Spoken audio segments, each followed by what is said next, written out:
Just before I begin, I'd like to say that I'm kind of sick while recording this. I don't know if you can hear it in my voice or not, but if I don't sound 100%, that is why.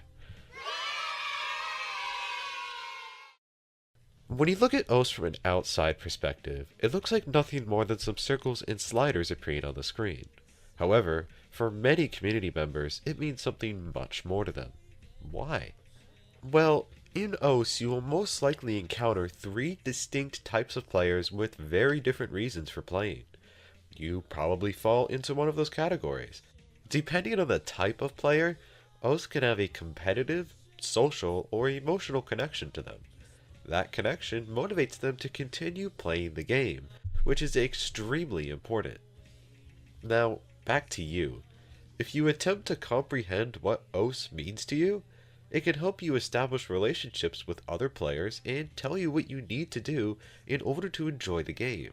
After all, you should enjoy playing games, right?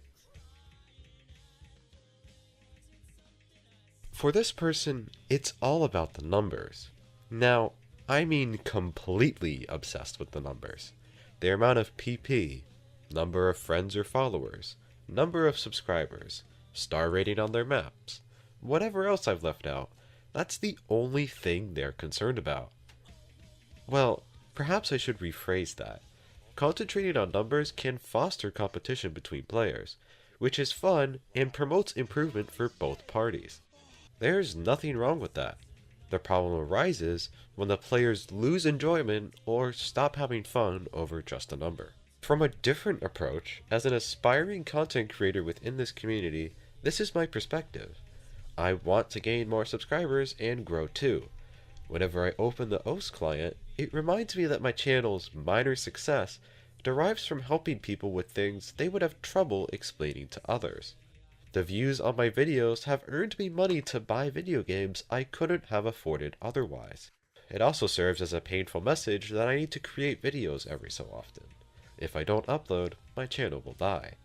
This can be the case for other smaller creators or streamers as well. They need to jumpstart or maintain their audience surrounding their content, and may get their hands dirty doing so. When they open the game, they see an opportunity to make a name for themselves. Any chance they get, they'll shamelessly promote their content in hopes that people will be interested. Unfortunately, this is probably the most depressing reason to describe.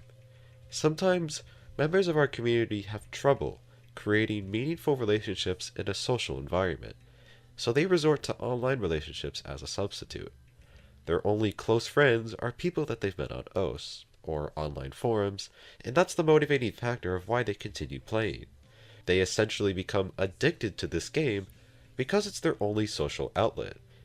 After all, we are social animals and we need those connections. It's the single place where they can state their opinion, or even have a voice in a sea of static. You don't have to show your face or have others listen to your voice, which is where many insecurities lie. You communicate through solely text. Like this script. A single sentence or statement to someone doesn't convey much meaning, but as more messages are sent, you bond with the other person over something you love. That's how those people create virtual relationships instead of physical ones. Now, I may have over-exaggerated that a little bit, and I'm sorry if I did, but something along the lines of this is very real for people in this community. Now, that isn't necessarily a bad thing, but then you discard all of the opportunities outside of your screen. And that's an entirely separate issue. This group of people, while not necessarily playing OS, define a primary role in promoting the content that thousands of players enjoy. They map the songs they love, and then attempt to push them into the rank section, the primary goal of mappers. Some mappers do map for either Loved or Graveyard, and are popular in their own way. Mappers as a whole are extremely active, pushing over 60 map sets into the rank section every week for all game modes. Trying to promote certain types of music is a fundamental reason why people map, especially genres that are not as popular. It can be difficult, but ranking a song of a genre that is not conventional or frequently seen in the OS community can be a massive success for some mappers. With that success, It provides widespread exposure to their name and mapping abilities. It is also added to their Beatmap portfolio. So, why should we even be discussing this? Well, understanding why another community member either plays or maps a certain way can help you develop yourself. If you don't know why you play and you look up to someone who does, you can take that confidence and reason and almost make it your own. Same can go for mapping. If you enjoy watching people play Sotark's maps and have their rank rise, then good for you. Then that's what you should do if it makes you happy. For people who just want to make friends and have difficulty doing so, you need to try and challenge yourself. And for the mappers who want to get their maps ranked, then they need to create the connections. That social element comes back, and hopefully they'll find the two people who are interested in their maps.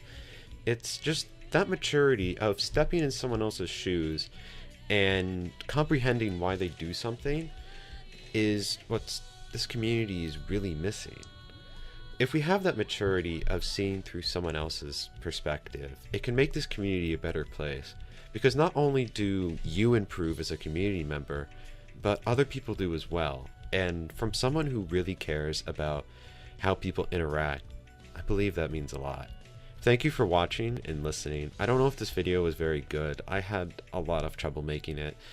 The script went through too many revisions and such, so I hope you are able to understand what I was trying to communicate today.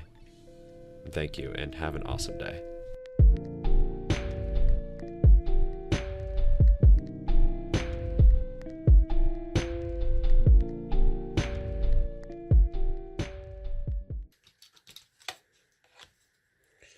Did I seriously pay $60 for a game that is the size of my pinky?